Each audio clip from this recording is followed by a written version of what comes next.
Good evening and welcome to another edition of the Make Australian Football Fun Society podcast. And no, I am not Nick Stoll. We've had a late scratching from the lineup, last minute as usual. But food poisoning is not a joke, guys. So get well soon, Nick. Luckily, I have Joe Simon alongside me. How are you, Joe? I'm good, mate. No, it's no joke. And look, we did see a lot of Reds in the A-League over the weekend, but clearly no one saw more Reds than Nick Stoll. A few Spanish Reds, I believe, who's missing tonight with an illness, a stomach illness. We're kind of yet to find out the true source, but we obviously hope he's doing well.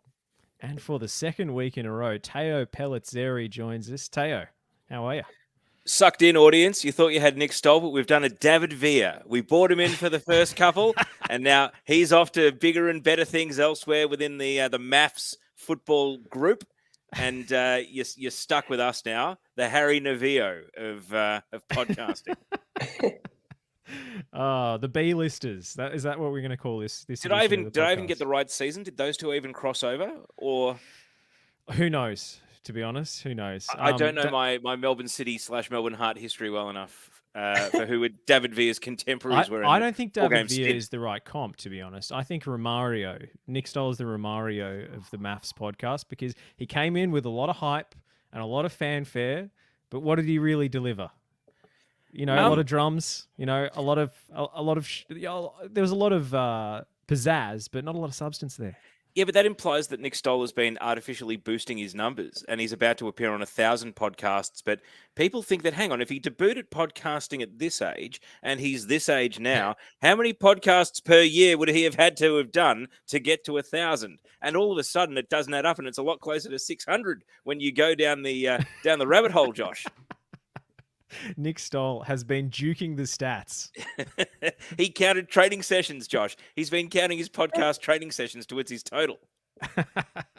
If Stoll is performance enhancing, I am still waiting for it to kick in. Well, Joe, let's get into the question we ask every week. What made Australian football fun for you in the past 7 days? Look, so much to choose from, but I'm actually going to go outside of Australia. My fun moment this week actually comes from China. And this is a very fresh subject, but our PM, Anthony Albanese, has just touched down in Beijing to strengthen relationships between the two countries, China and Australia. No one cares about that. Albo was spotted walking around Beijing in a Matilda's home jersey with Albanese 23 on the back. Look, probably 23 because it's 2023, but I like to think he's a big Marco Bresciano fan. But how amazing is that? And also, Graham Arnold had recently complained that politicians, they love to get their scarf out, the Socceroos, the Matilda scarf in a World Cup. They love to support them, but then when they get home, they can't find the scarf anymore. Cop that, Arnie. I love that Albo's rocking the kit all the way in China, and that's made it fun for me this week. I want him to go full kit next time. I want the shorts. I want the socks. I want to show real commitment. I want the captain's armband. If he's really the PM, he's got to be donning the armband. The thing is, hang on, did the kit have the coat of arms, or does he have the supporters crest with like the, far side kangaroo and a crocodile, sword fighting with each other that they can sell to the fans? No, I think it's the official kit. I think he's I don't want to say he's forked out the money because I don't reckon he did. I think it is the real deal. You can't buy. The only way you can buy one of those kits is if you hold up a banner saying Max Burgess, give me your kit, and attach a $50 bill to it. I love how we may have stolen that one from Stoll, but now.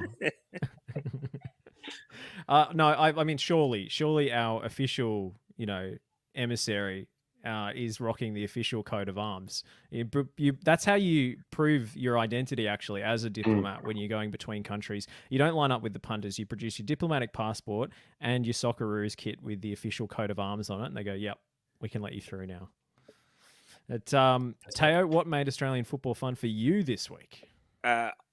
Cheating just a little, because we will have a special guest coming up later to talk about the A-League Women's, but maybe Melbourne City versus Western United doesn't jump off the page for a lot of fans as a fun fixture, but anyone who watched the game between the two teams at the weekend, I'm telling you, this is the best rivalry. It is the best fixture in the A-League Women's. Western United are only new. They have managed to spark a rivalry and like genuine dislike between the two teams out of very little, which is fantastic. A bit of spice and the quality of the goals in the game. Like, it was just one of those matches that flies by. You don't want it to end. That's fun. And I mean, I watched all the A-League men's and women's over the weekend. I found it to be a fun, well-paced weekend with how the games were plotted out. And it's funny because I worked across a number of jobs over the weekend, editing, commentary, preparing for Dub Zone. And this is fun. All of it is fun, but the real highlight was that women's match between Western United and Melbourne City. And if you're listening to us, just get your phone up, 3-minute YouTube highlights package. Watch it as we chat. You won't regret it. It was a cracking game. Are you telling me, Teo, that these two straight up don't like each other? They don't. And there was, I mean, unfortunately, the two players, Katie Bowen and Danielle Steer, who actually turned it into push and shove and like pointing fingers and having heated words with each other, both of them have left the league this season. But it was a New Zealand international and a Canadian born and raised Australian citizen just in a diplomatic incident, and there's been no love lost ever since. And you don't get that often in the A-League women's. It's normally a very collegiate, friendly sort of a league. So to have a point of difference where two teams don't like each other, but also in a footballing sense have total ideological difference. I think it was like 75% possession to 25, and you end up with a 2-2 draw. That already tells you about the contrast, and styles make fights. And this is a classic case of that. Ben Smith coming through in the comments. If you're just joining us, yes, Nick Stoll, absent. I'm mad I didn't think of this joke off the top, actually. Breaking, Stoll laid out due to a mysterious mushroom-related illness. He couldn't resist the beef Wellington, you know? It just looked too appetizing. Maybe a little undercooked, but, you know. And run their memes. What's Nick's charge? Enjoying a meal, a succulent mushroom meal. So yes, Nick Stoll is the latest victim. We hope he gets well soon. And please, for the love of God, don't eat the mushroom risotto. Don't eat the beef Wellington. Let's go to, I guess, the major talking point of the weekend. Melbourne Victory 1, Adelaide United 1. This game exploded on the pitch. It exploded on social media. The original rivalry seems to be back in a big way, Joe. It does. It was heated. There was a lot of feeling in this one. And it's been a little while now since I've watched a game that had that much tension, that was just bubbling. The whole time it was bubbling. Yeah, there was a lot of controversy, but I also really enjoyed it. Like, it seemed like both teams, obviously they're in form, but they were just giving it really everything. I don't know about you guys, but do you think Victory at the moment are the favourites? I don't know about favourites. I think they're a little leaky in defence. They couldn't finish their chances. Joe Gauchi was very good, to be fair, but I think jury's still out. I think it's way too early to start calling them favourites after the schmozzle that we saw last season. But Daniel Arzani in form and enjoying his football. Bruno Fornaroli can't stop scoring. Some even touting a return to the Socceroos from Bruno Fornaroli. Might not be a one and done after all. I mean, there's definitely green shoots there. I think Ryan Teague's been very good, but for me, it's way too early to be laying the favourites tag on them. Teo? I mean, you don't have many choices at this point of the year. I mean, you start digging teams pretty much from third down, and if you're digging Victory, they're in second, Josh. So does that make Adelaide your favourite by default, having got out of this game with a point? Because if I had to pick a team to win the grand final today, I mean, I would probably still think that maybe Western Sydney come good, but Victory, the squad overhaul has brought about a total shift in tone that the fans have got behind already. It was 15K. We were wondering, you know, what was par, what was above par. But I think that was the sort of honeypot game that's going to draw more neutrals or more theatre goers back in, maybe jaded fans who'd faded away. They'll see the spectacle. They'll see the buzz and the discussion. And almost a case of any publicity is good publicity this game, because I think Victory will start to build up to the 20,000+ crowds as a result of the experience of being Melbourne Victory again coming back. I think when you're talking about favourites, I think there's one team that's being left out of the conversation there. What about the Wellington Phoenix? Why not Wellington? I'm on board. Božidar Krajev, Oscar Zavada. Oscar Zavada's playing too well. He's done a Ben Wayne. The prying. No, I'm serious. His head's going to get turned. The prying eyes. I mean, probably not a bit. Okay, Ben Waine was who the Phoenix sold, but I think the better comparison is a Prijovic. I think that someone's going to come in, get a dangle a nice check in front of him. Thanks to the Conference League, there are now so many teams that could use an Oscar Zavada to prompt their unlikely run to either a European place or a trophy. And we play in a televised league that goes all around the world. New Zealand do a fantastic job with their local media of amplifying the Phoenix's performances. If anything, you want to keep Oscar Zavada a secret. And unfortunately, I think he's playing for the one team that's going to get his name back out there as, hey, this guy's legit. He's banging in goals for fun. And then if you chop the head off the snake, Josh, what's there for the Phoenix in the aftermath? Because they're not going to have, unless they land a transfer fee for him, they're not going to have the means to replace him like for like. Well, rumours of the big poll on the move, but enough about CB Smith Reserve. Hey. One for the Victorians. You know who you are.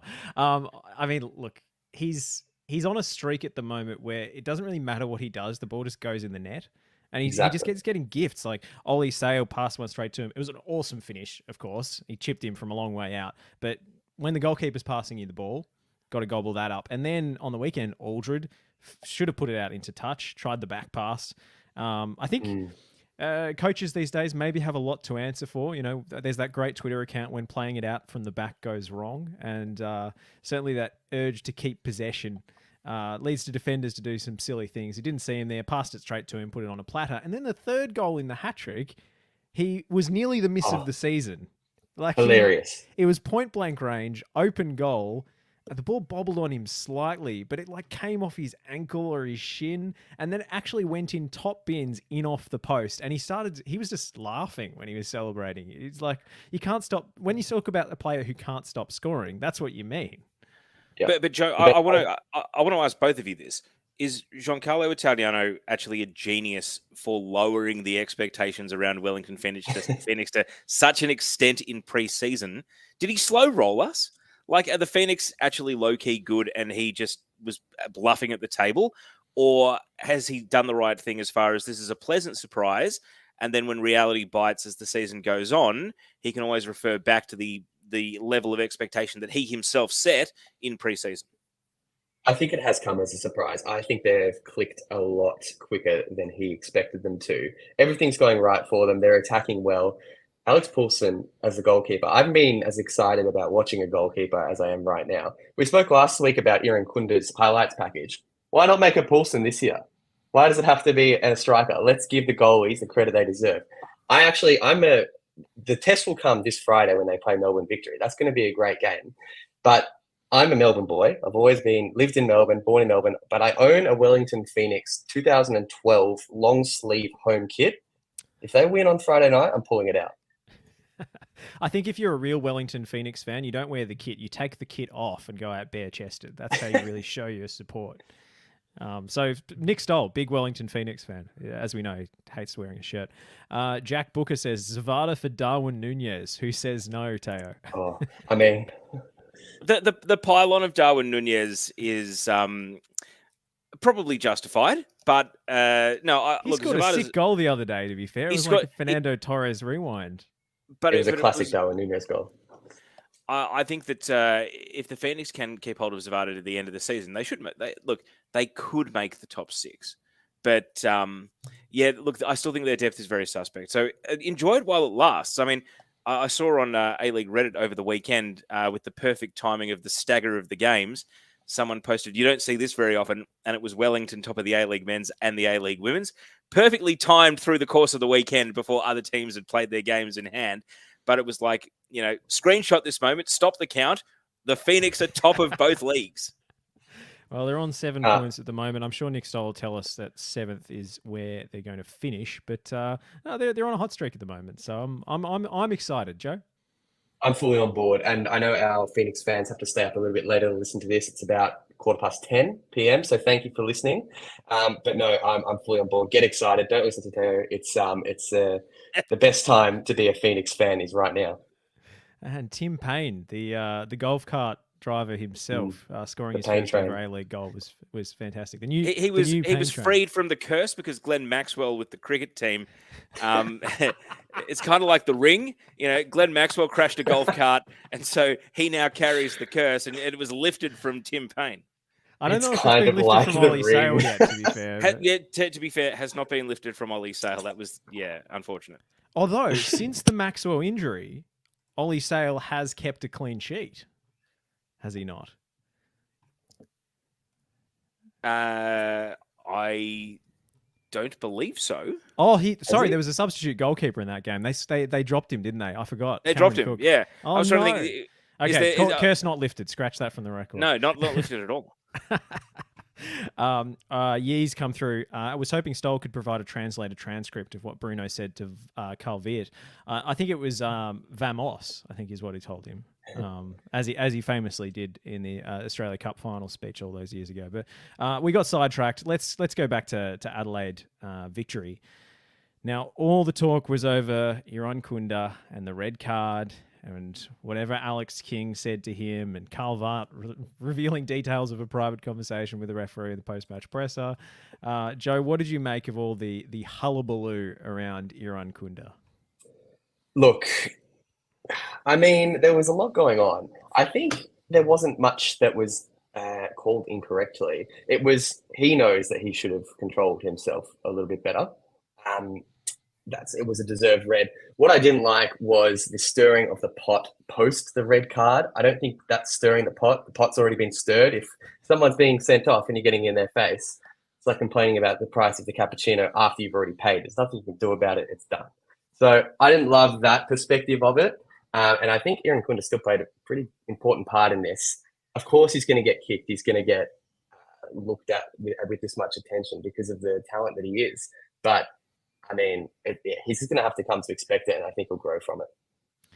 Teo, what was your take on Irankunda's blow up at the end? Did Carl Viet fly the flag for his team and for his player in the right way? Because I feel as though he's done something which will cut to the core of the referees department and may not necessarily curry the favour he's hoping for and the protection he's hoping for in the long term. I think, you come at one of them, you go at all of them with the referees. And I know it's the heat of the moment and you want people to speak frankly, but I don't know if the diplomacy was Albo 23 in China levels, to be honest. I think that, What is? He may not have done Adelaide the favour that he is hoping to have done them by going down this path.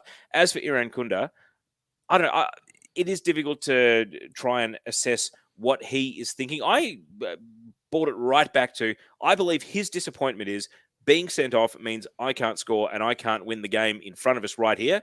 I think all the extrapolation into big picture talking points about maturity and how he handles these things and playing in front of a hostile crowd for the first time, I think that's what fans and media talk about to try and find greater meaning. I think his disappointment was primarily, I can't win the game for my team tonight. And that is why he was so upset. And I think he was ready to just walk off until Connor Chapman went to go stir the pot, as he said, Joe. So, look, I know you can't react like that, but that's just, he's already been sent off. And I feel like there should have been more repercussions for Chapman as well in that scenario, given that he has provoked that situation. I mean, yes, a lot of people are very keen to lecture Nestri about this. It's going to be so tough for him in Europe. You better get used to it now because it's all going to be worse in Europe. They have referees in Europe. They do exist. I mean, I know we're all projecting our assumptions and our hopes and aspirations of what Nestri's career is going to be in the future onto him, and he carries this greater weight and level of expectation as a result of that in both his performances and his behaviour on the pitch. But there's been a lot of condemnation and tut-tutting at his reaction, and there's been very little condemnation of Roderick Miranda, the 32-year-old club captain, going studs up on his Achilles, which could have been a straight red card, let alone a second yellow. He was stopping a counter-attack, and it was a horrible tackle. But I think that's a little bit like Kevin Muscat ironing out Zara in that even if you commit a heinous footballing act, it's still a footballing act, as opposed to the byplay which tends to get into the grey area of, is this part of the game we should condone? Whereas I think people far more quickly make peace with, it's a mistimed or a bad tackle, or a bad tackle for a bad tackle's sake, and your sanction is dealt with right there with the card you receive in the moment. I don't really agree with that, because I think that has that has potential to cause serious long-term injury. A few push and shoves after the game, or getting frustrated with the referee, like, it's not gonna, no one's gonna get hurt. So I find that a bit of a funny distinction that we have, because yes, I know injuries happen in football, but that was a horrible tackle, and I think deserves to be viewed as such. And especially Miranda getting himself sent off and potentially costing him his team victory in that game probably deserves more criticism on his part. But because Nestri Irankunda is this big name that we all have these high hopes for, it's so preoccupied with the other incident in the game. I don't know. Miranda is also a walking red card, just by the way. I reckon he toes the line every single game. Yeah, he does. But again, I thought this game was wildly entertaining, and I think that's the main thing. And I don't think having a bit of controversy to talk about afterwards, in terms of the health of the league, is actually a bad thing. I think, as you said, Teo, all publicity is good publicity. This got people talking. Could the referee have managed the situation better? I'm sure. Was it a foul by Economides? Obviously. And the assistant referee should clearly be flagging for it when it's right in front of him. But it brought out the best in, I guess, the post-match discussion. It was you can take issue with Viet's tactics in the presser, but it was box office viewing. You can take issue with whatever Bruce Gite and the other pundits said after the game, but that was box office viewing. So I'm happy that we have so much to talk about out of an original derby. Yeah, and the best thing is on a weekend where we had the Existential Crisis Cup, it's nice to end an A-League game not talking about the existentiality of a team or the league itself. We actually talk about the product. That's all you can ask for. And of course, there's I think there's some absolutism with how people approach their arguing style, that there's only one right answer to a football debate. And I do feel as though that polarization at times really cripples people's ability to accept that someone is going to disagree with you, whether they are biased or as biased as the day is long or not. They are allowed to disagree with you if it's within the confines of debating what's happened on the pitch. Joe, Daniel Arzani was absolutely cooking in this game with some of the chances he generated. What did you make of him?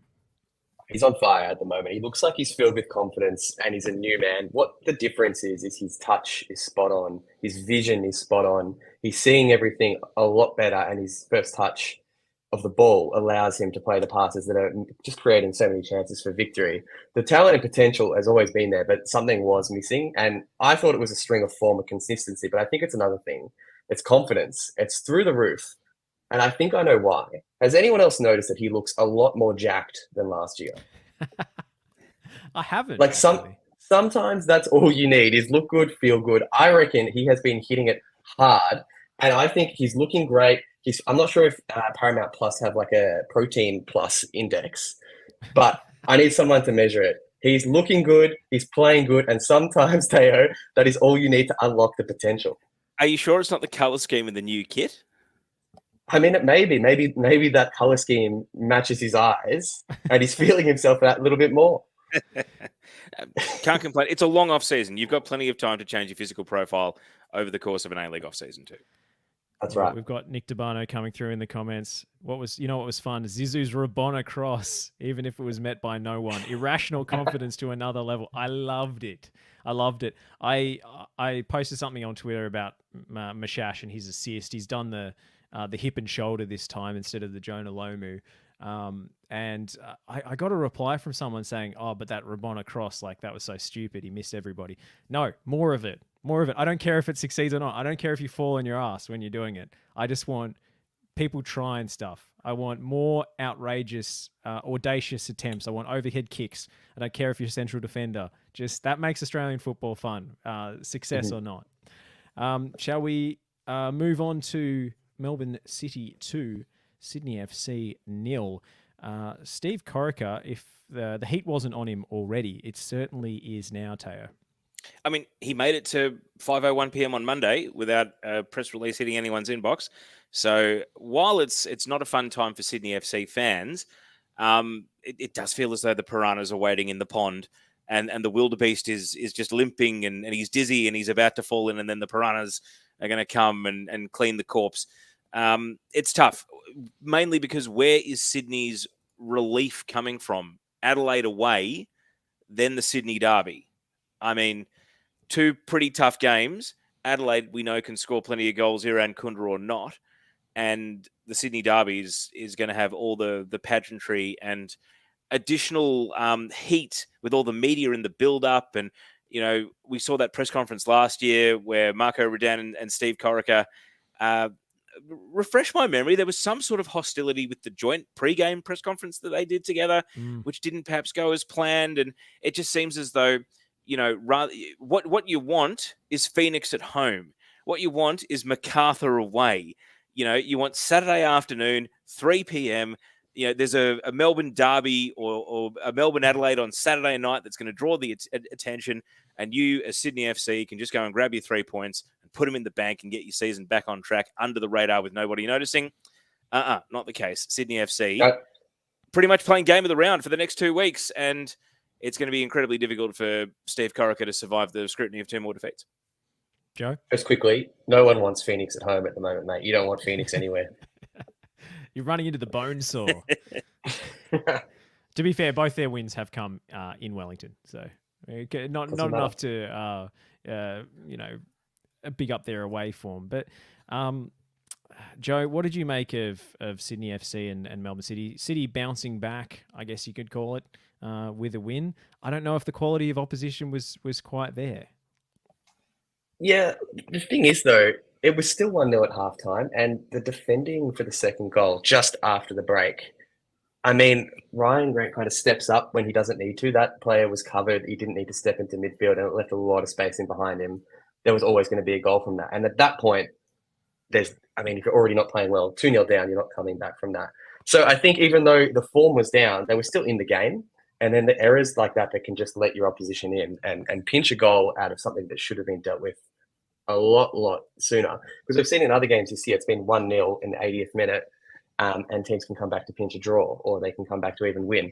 And it was just given away straight after the break. And I think that really deflated them. And especially when you're down on form, that can hurt. There's a fun-based solution for Sydney to get out of this, and that is to take refuge. It's to take refuge in the kids. And we saw, you know, call it a dead cat bounce, call it junk time. You know, it was still only a 2-0 game. If they'd scored one, it could have been a nervous finish. But they had, you know, 17-year-olds, Mitch Glasson and Zach DeJesus. They had, you know, Jaden Kaczarski, who's 20. They have more youngsters in the squad they could potentially bring in. I actually think take refuge in the kids. And so if you lose, you can at least point to saying, I've blooded the future of this club, even if it's only for a game. I think that's the fun solution too. I think, you know, change is as good as a holiday. Adelaide away doesn't look like a great holiday if you've got to go to Hindmarsh Stadium and get 3 points. But I would bring in the kids. As much as a coach under siege tends to look to the old hands and the experienced heads, I would go counterintuitive, a bit of George Costanza approach, do the opposite of your instincts, and start the kids away to Adelaide. Steve Corica to the Yankees. You heard it here first. No, I like that a lot. And I think Steve Corica needs to become the Sam Hinkie of the A-League. He's got to trust the process. He's got to blow it all up, get rid of his highly paid stars and say, we are the new Central Coast Mariners. We are the youth production line of the competition. Speaking of, you know, fresh ideas and a fresh approach, we had a Twitter poll running over the course of the week as to our new logo. You saw it last week, 3032 coming through with that CSKA Moscow inspired design. Run Them Memes also had a fantastic entry, and we decided to put it to the people in terms of choosing our new logo. And I can officially reveal the results now.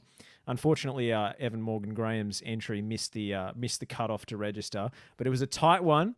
The final result, with 58.6% of the vote, This is the new logo, the foosball players, and this is what we're going forward with. Congratulations to Run Them Memes, and thank you to everybody who participated in the democratic process. We really appreciate it. And The people's democratic process, I would. Yes. and also we appreciate being able to outsource all the legwork to our listeners. I want to bring in our special guest, Pokuah Frimpong. Pokuah, it was a fantastic weekend in the A-League Women's. I'm going to throw it over to Teo first of all. Pokuah, welcome. Thanks for having me on, guys. Appreciate it. Now, Pokuah, you are perhaps a bit of a generation gap, certainly to me, but perhaps all of us in here. Certainly, Josh. Are you familiar with the latest trend? I would say it's a fun trend that is sweeping AI imagery at the moment. Do you mean turning people into their 90s selves? I've seen 90s yearbook filter. You got it in one. Now, this is fraught with danger because the Matildas are now public property. They are well paid. They're about to strike a new CBA, which will be the best one they've ever had. And they can handle the celebrity. They can handle record Australian TV audiences. They can handle, 30, 40, 50, 60, 70,000 crowds. A-League Women's is a little different. And one big thing after the World Cup that I have taken into the World Cup and even stronger out of the World Cup is not to gatekeep how people support football. Because the World Cup was I nearly swore on air. The World Cup was the effing festival of gatekeeping. And so many people got territorial. And I think give me your jersey. I'm not zagging. I'm not zagging on the give me your jersey stuff. We've done that to death. But there are some absolutely fanatical fans of the women's game out there, Pokuah. Just before I introduce the topic relating to the 90s yearbook AI photos, how would you describe the discourse around the WSL in WOSO online at the moment? Because you partake in that world as a known cyberbully a little bit more robustly than I might. Would you say it's as toxic as it's ever been? No, Teo, it's dangerous areas at times. WOSO Twitter, it's a dangerous place. But you've got to proceed with caution, and that's what I do. I guard my territory, but I don't guard the game. WOSO Twitter is it's an interesting space, particularly for me. Like, I haven't actually been in part of women's football for that long. That was a interesting awakening. There's certainly some fun bits, but it can be a very scary place, Teo, as you would know. Put it this way, I didn't know I could do the Ancelotti eyebrow until I saw some of the things going on in WOSO Twitter. Anyway, back to what does this have to do with AI 90s yearbook? Well, again, I'm not gatekeeping a fanatical A-League Women's fan, and I do believe that you have to pay for this app. So she's taken it to the next level. These are just some, and I deliberately didn't pick young players. I picked senior players, but ALW by M, I'll give her the shout out. You can go and look at the rest of them if you want to. This is Princess Abini, 90s yearbook. Phenomenal hair, Pokuah. Give us a rating on I'll be fit honest, for Princess. This AI version of Prinny looks fantastic all the time, but this is great. Is that the drip? Do you like the purple jacket? The jacket's great. The hair, I'm a big fan. I am just a bit I don't even know how to try not to get cancelled. Are we having fun? We are having fun. Okay. How about the next one? Because I saw the hair on the hair. She's doing the Stone Island get the badge in pose as well. No, if the I saw hairstylist Chelsea forward Sam Kerr, and that was I didn't expect to see that, and I don't think Sam Kerr expected to see that. But it's something. It's something, that's for sure. Now, if the hairstylist needed a couple of hours with Prinny, then Jada Wyman has absolutely taken it to the next level. And how about the sweater, Pokuah? Again, thoughts fantastic. On Jada Wyman, the 90s AI yearbook? Phenomenal. I'll be honest, Jada looks fantastic in this AI photo. However, that sweater is not the one. I'm not a fan of that sweater. I think they've done a disservice. The hair looks fantastic. The makeup looks great. But the sweater, we need to throw that in the bin and what about get a new sweater. She looks like she's auditioning for Stranger Things season 5.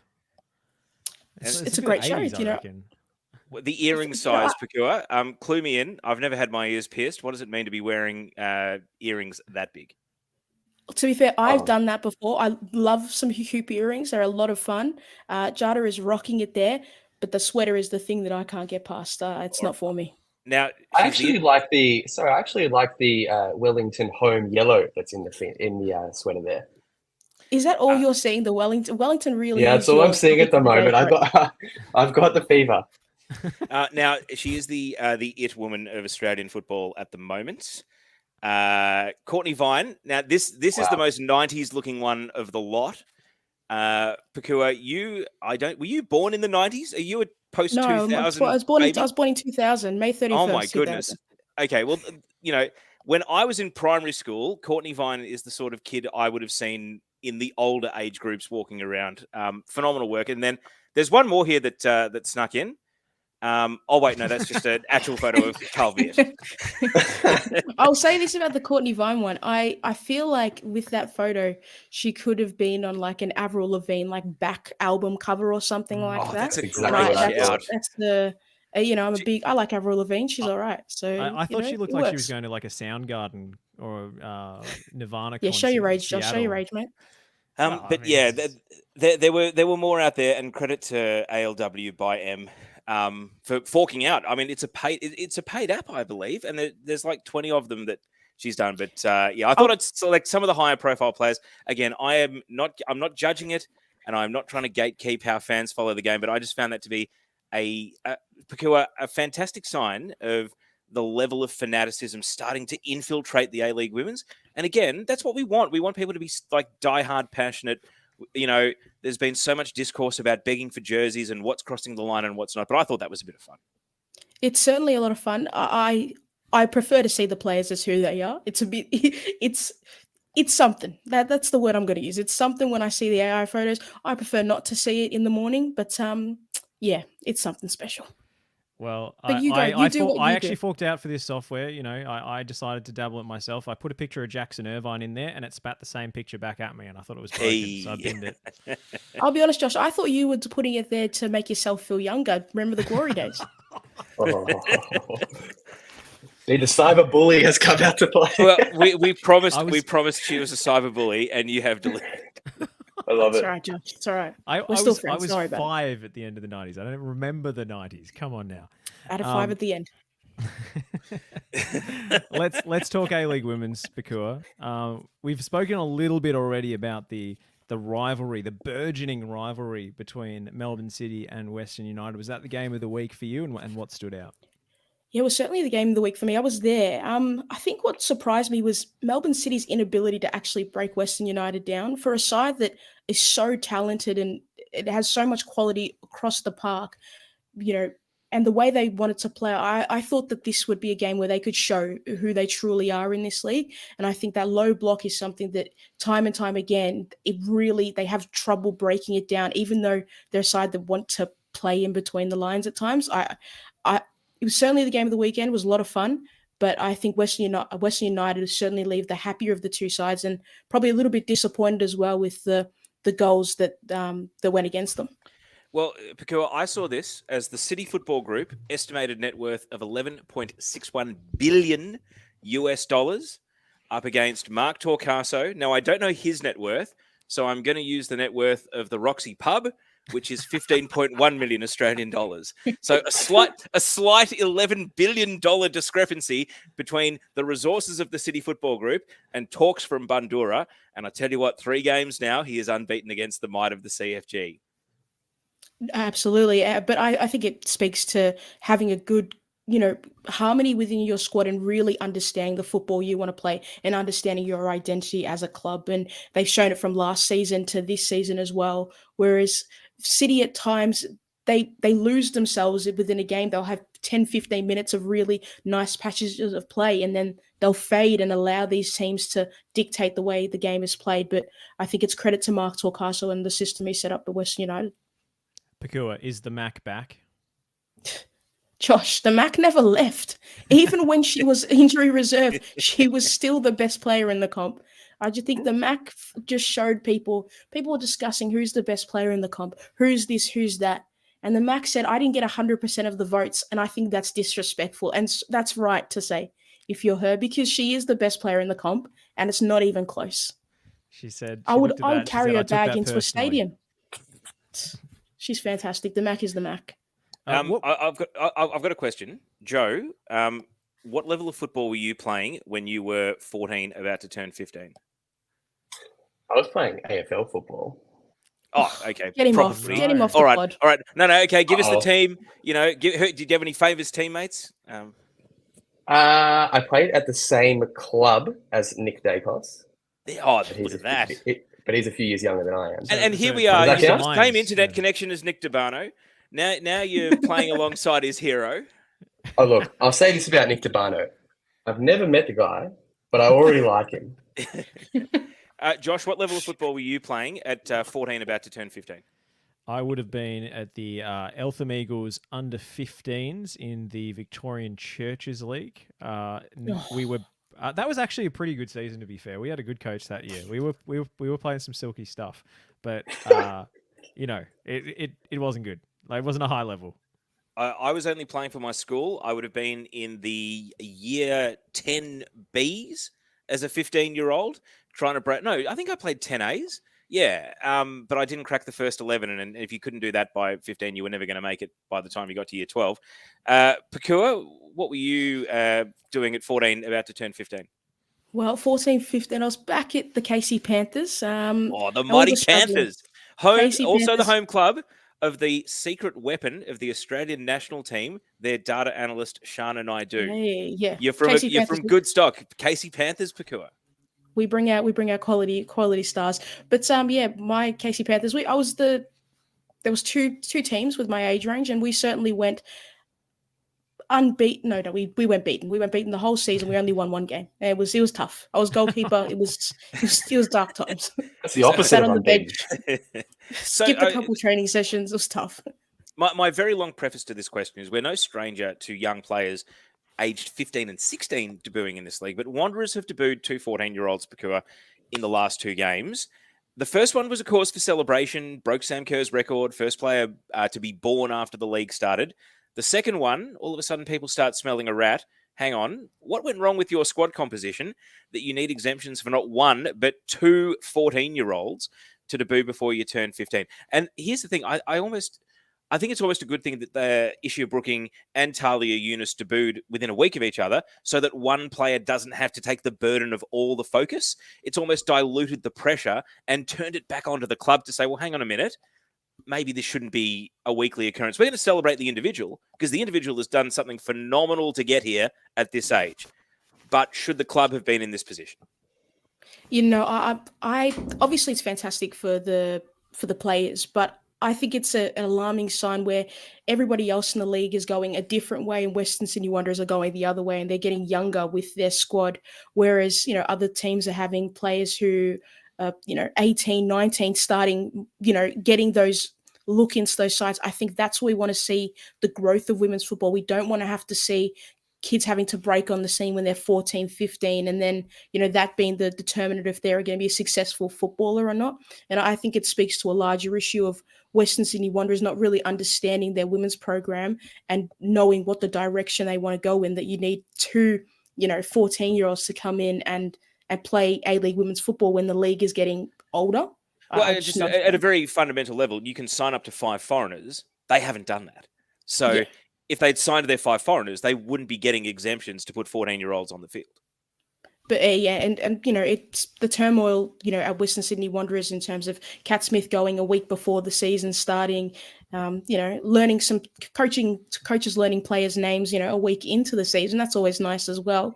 But for me, I think it's just it's great for those individual players and it's fantastic, but I don't think they should have to be put in the position of a side that's clearly going to be struggling this season and having to figure out on the fly what their identity as a football club is, let alone the playing style they want to go with.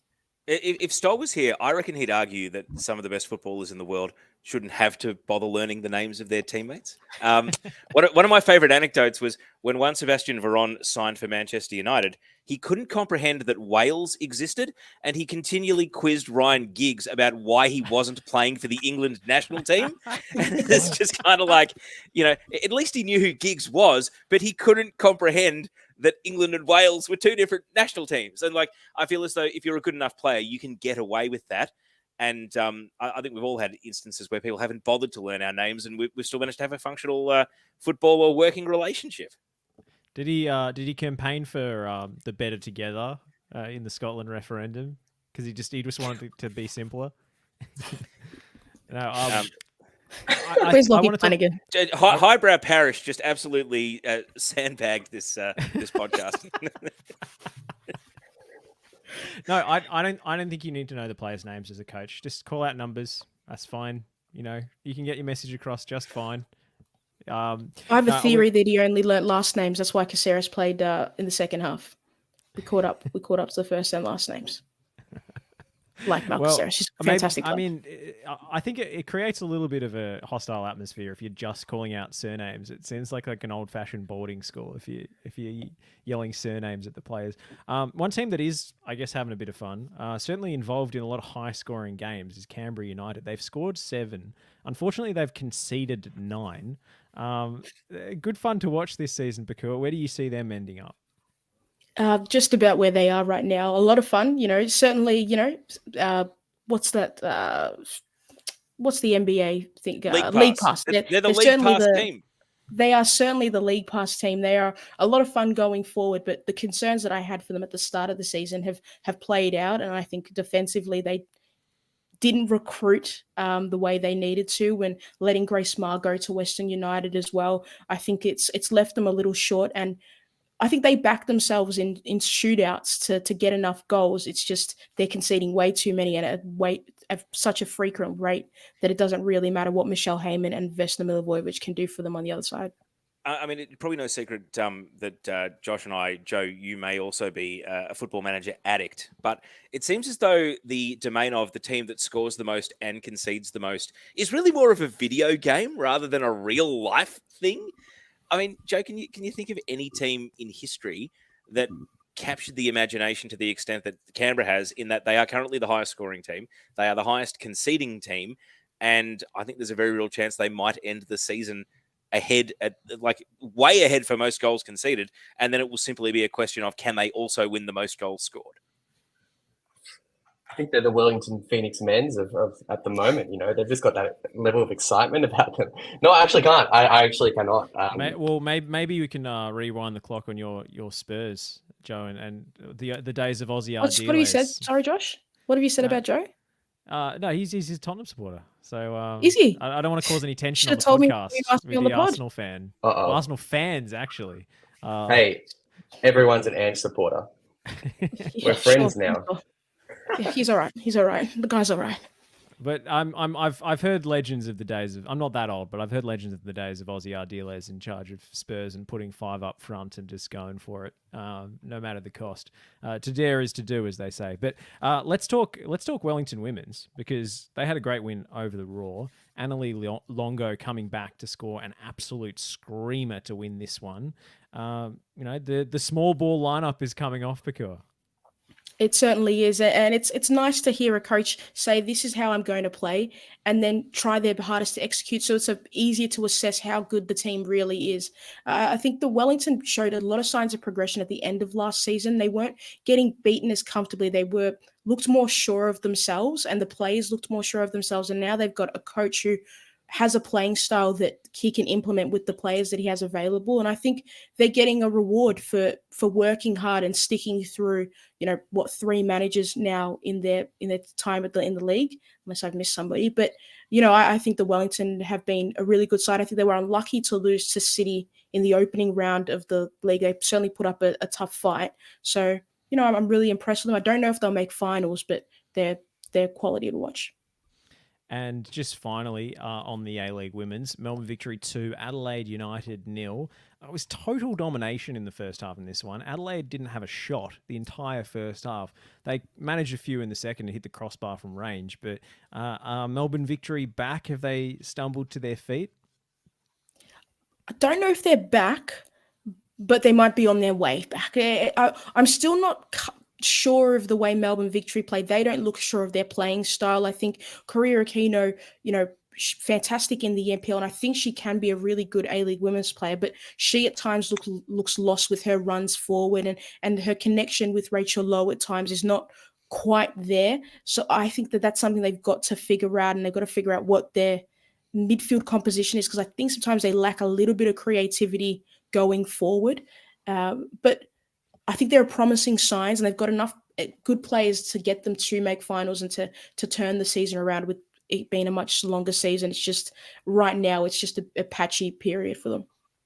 All right, before we let you go, Pokuah, the next week coming up of A-League Women's Action, if we're going to pick one game to tune into, what's the game of the round for you for next week? We've got Perth Glory Adelaide United, Wellington Western United, Central Coast Mariners v Brisbane, Melbourne Victory Newcastle. Is that the Molina Ayres derby perhaps? And Melbourne City Western Sydney. Is there a game there that stands out to you that you're going to have your eyes glued to? Choose carefully, Pokuah, because if you don't give the answer that I think you'll give, I'm going to jump in on you. Well, if you want to hear my voice, you can tune into Melbourne City taking on Western Sydney Wanderers. But I don't. But I reckon for me, the game of the round. Oh gosh, it should jump off the page at you, Pokuah. It should jump off. I'm going to be honest. I actually think I'm looking forward to watching Wellington versus Western United. That's my choice. How have you not picked the twins in the derby, Adrian Stenter versus Alex Epakis? They're just going to put a mirror on the halfway line. And they are going to these two men who, even though they're 10 years apart in age, look like they could be brothers. And funnily enough, I'm commentating this game, so I probably should be careful. But they will be going head to head on Saturday night at 10 p.m. I'll be honest with you, Teo. Adrian Stenter is currently, we're reviewing his acceptance into the committee. So that's why I didn't select that game. But Alex Epakis is firmly in the dress well, coach well, play well committee. And Adrian Stenter's got one more round to prove himself. Justice for Gareth McPherson. Jeez. Pokuah, actually, Pokuah, you've seen the drip of Paul Temple, Pokuah. Is he coming with a bullet as the best dressed coach in the league? He's in. He's certainly in the squad, and I'm a big fan. And his side's playing all right. So you know what? He's in the committee. Maybe Adrian Stenter has to sit on the bench for a while. Was he rocking the kind of all-black Diego Simeone suit on the weekend? Was that? No, I think it was a grey suit with a black shirt on the weekend. I think that's what I saw. Like it a lot. But that might be a Wellington, fashion department situation. Well, we're impressed with Wellington on and off the field from the sounds of things. Pokuah, thank you so much for joining us, and we look forward to hearing you on the A-League Women's Call this weekend.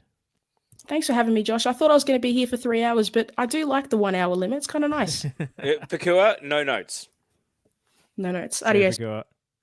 So let's get through some of the quick hitters.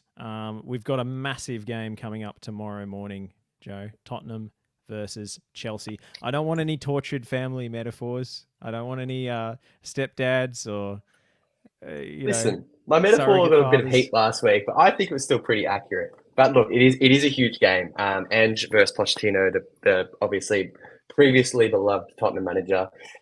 Spurs are hosting this game, and it's just so massive. And while we speak about it, Ange has also been nominated for the Manager of the Month award for the third month in a row. He's obviously won the first two. No manager has ever won it 3 times in a row. And if we're looking at it, he's up against Jurgen Klopp. He's up against Unai Emery, who's done great things for Villa. And until the weekend.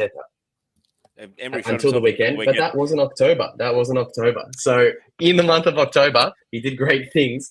But Ange is the only one who's won all 4 fixtures. So if you're looking at it on purely, obviously the football's been amazing. We don't need to talk about that. But in purely a points perspective, he is in line to win his third Manager of the Month award in a row, which is just unbelievable. He's doing such a good job there. But the game in the morning, it's going to be great. I am usually a level-headed way, kind of going for the pessimistic side of things when I'm a Tottenham fan.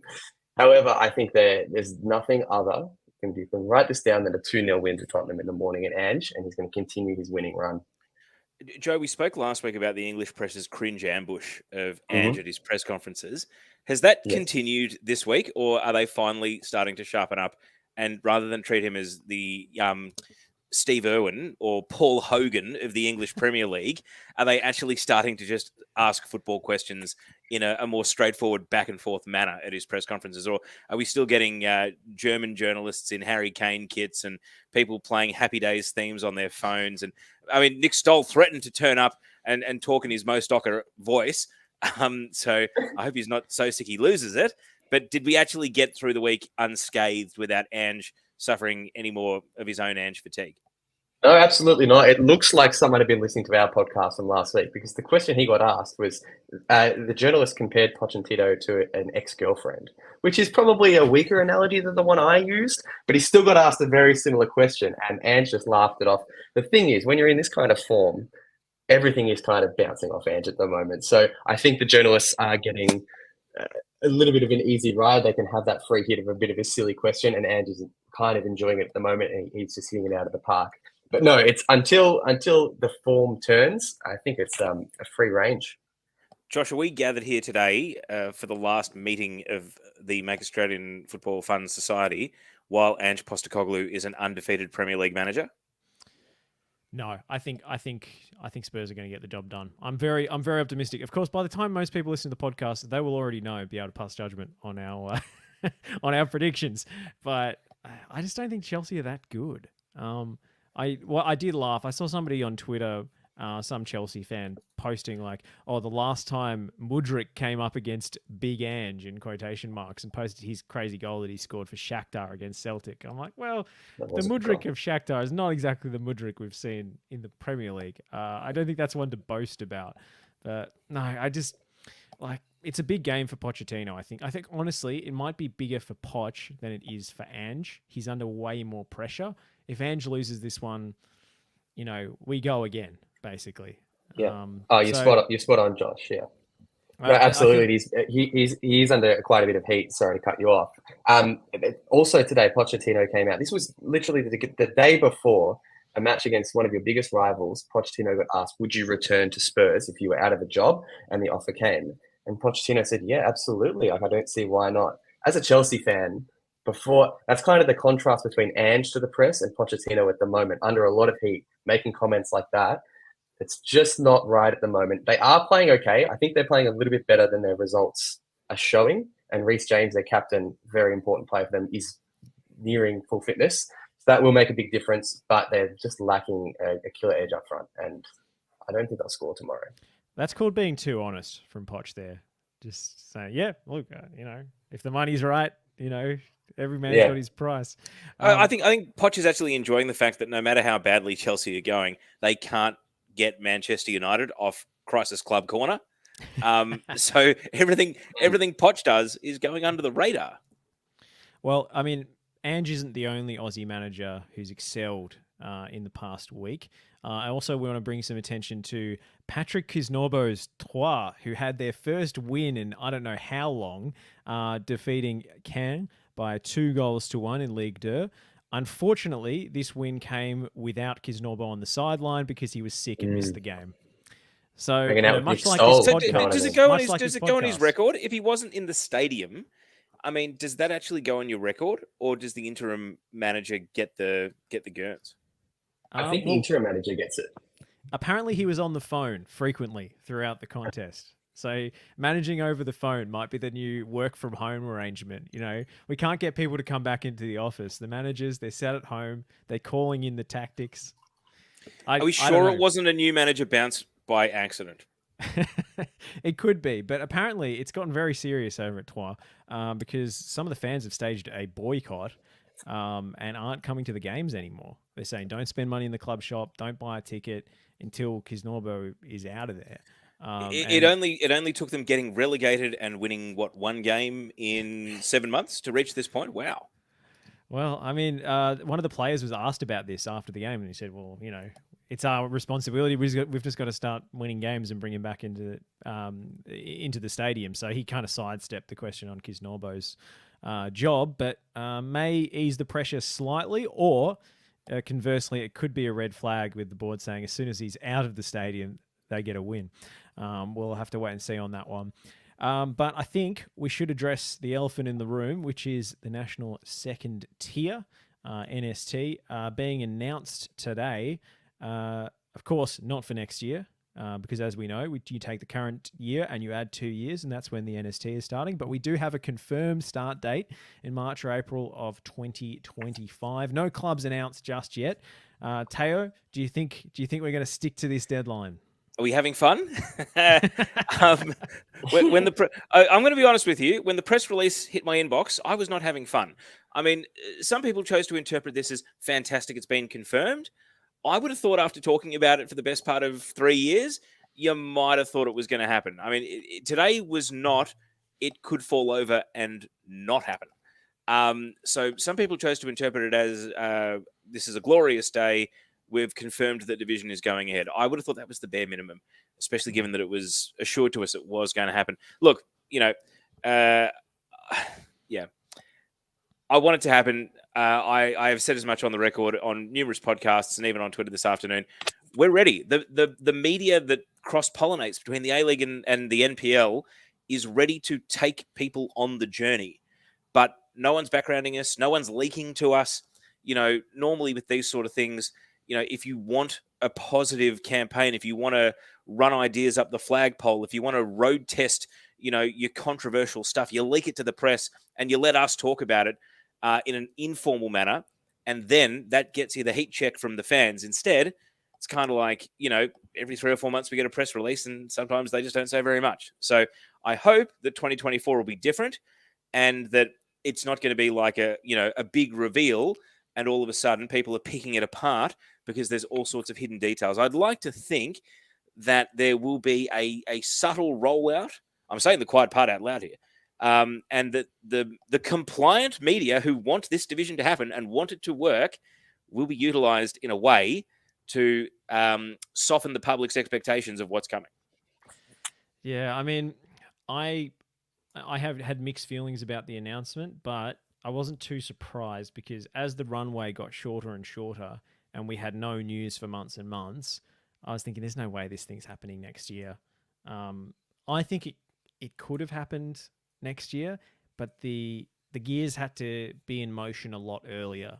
I just think, we didn't have confirmation of who's leading this thing.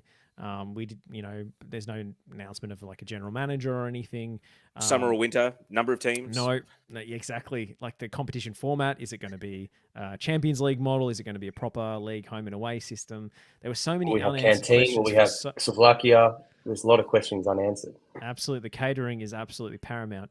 But well, speaking of paramount, I mean, who's the broadcaster as well? Well, I mean, the AFC, here if you need. The AFC was telling us that SBS were interested, but I don't know if that was nostalgia value or not. I'm excited I think it was a 50-50 choice, depending on if the NSD was announced this week, they might have gone with the NSD, but instead they went with the 2026 World Cup. So missed it by that much.